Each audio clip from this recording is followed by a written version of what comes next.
Capston one finger తో touch చేస్తే revolution మొదలైనట్టే. హరిత విప్లవం, శ్వేత విప్లవం, నీలి విప్లవం చేపట్టి అన్ని రంగాల సమగ్రాభివృద్ధికి కృషి చేసిన ఘనత నాటి ప్రభుత్వాలది.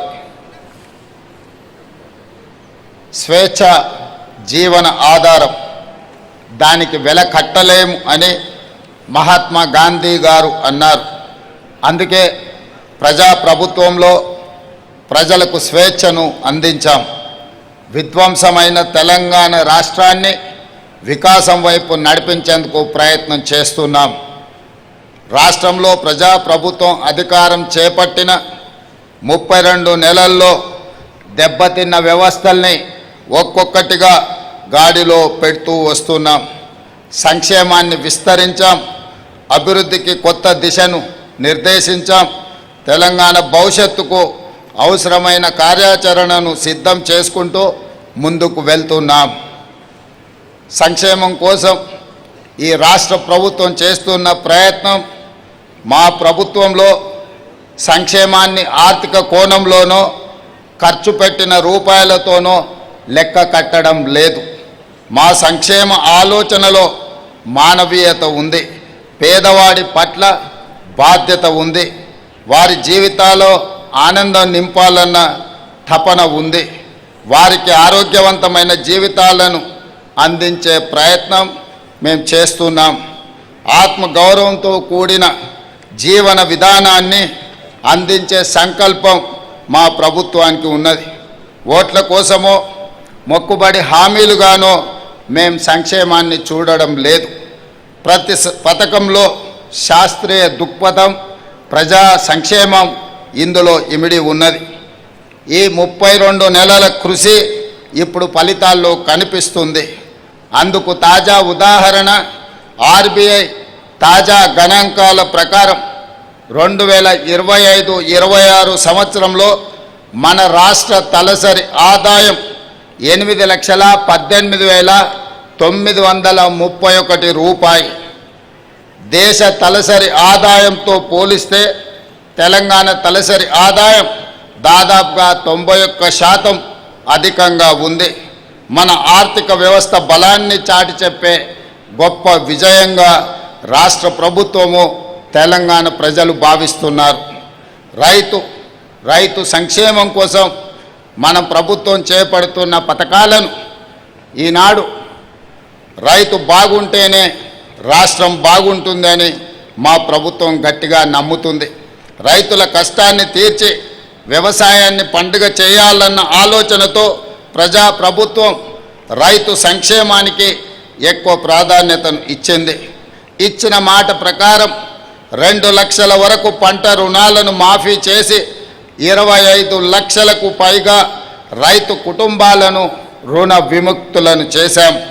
రైతు భరోసా కింద 36,000 కోట్లకు పైగా పెట్టుబడి సహాయాన్ని రైతులకు అందించాం. 9 రోజుల్లో దాదాపు 9,000 కోట్ల రూపాయలు రైతు భరోసా ఖాతాలలో రైతుల ఖాతాలలో జమ చేశాం.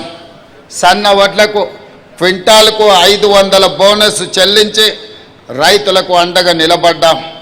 గడిచిన 32 నెలల్లో వ్యవసాయం, రైతు సంక్షేమానికి దాదాపుగా 1,70,000 కోట్ల రూపాయలు మన రాష్ట్ర ప్రభుత్వం ఖర్చు పెట్టడం జరిగింది. అదేవిధంగా మిత్రులారా, వరి సాగు విస్తీర్ణం, దిగుబడిలో మన తెలంగాణ పంజాబ్ను దాటివేసింది. దేశంలోనే నెంబర్ 1 రాష్ట్రంగా ఈనాడు తెలంగాణ నిలిచింది. ధాన్యం కొనుగోలులో రాష్ట్ర ప్రభుత్వం కొత్త రికార్డులను నెలకొల్పింది. గత యాసంగిలో 8,575 కొనుగోలు కేంద్రాలు ఏర్పాటు చేసి 81,12,000 మెట్రిక్ టన్నుల వరి ధాన్యాన్ని రాష్ట్ర ప్రభుత్వం కొనుగోలు చేసింది. అదేవిధంగా మిత్రులారా, కృష్ణా గోదావరి జలాలలో తెలంగాణకు దక్కవలసిన న్యాయమైన వాటా సాధించే విషయంలో రాజీ పడే సమస్యనే లేదు.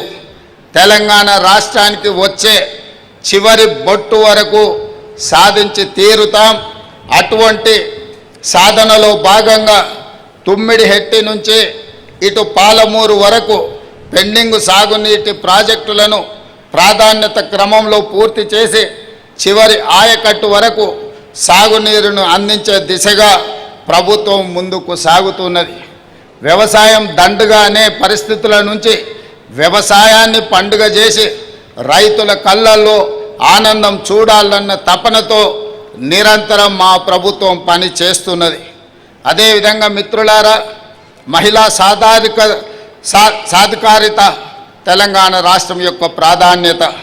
అందుకే తెలంగాణలో 1 కోటి మంది ఆడబిడ్డలను కోటీశ్వరులను చేయడమే లక్ష్యంగా ప్రజాప్రభుత్వం ముందుకు వెళుతుంది. మహాలక్ష్మి పథకం ద్వారా మహిళలందరికీ ఆర్టీసీలో ఉచిత బస్సు ప్రయాణ సౌకర్యాన్ని మేము కల్పించడం జరిగింది. ఇప్పటికే 335 కోట్లకు పైగా ఉచిత ప్రయాణాలు మొదలయ్యాయి. ప్రతిరోజు 34 లక్షలకు పైగా మహిళలు ఈ సదుపాయాన్ని రాష్ట్రం నలుమూలలా వినియోగించుకుంటున్నారు. రాష్ట్రంలోని మహిళలు ఈనాటికి దాదాపుగా 11,000 కోట్ల రూపాయల ఆదా చేసుకోవడం జరిగింది. అదేవిధంగా గృహజ్యోతి ద్వారా 53,09,000 కుటుంబాలకు 200 యూనిట్లు ఉచిత విద్యుత్తు అందించడం జరుగుతుంది. అదేవిధంగా మిత్రులారా, 10,10.97 కోట్ల జీరో బిల్లులు జారీ చేశాం. 42.90 లక్షల కుటుంబాలకు రూపాయలు 500కే గ్యాస్ సిలిండర్ని అందిస్తున్నాం.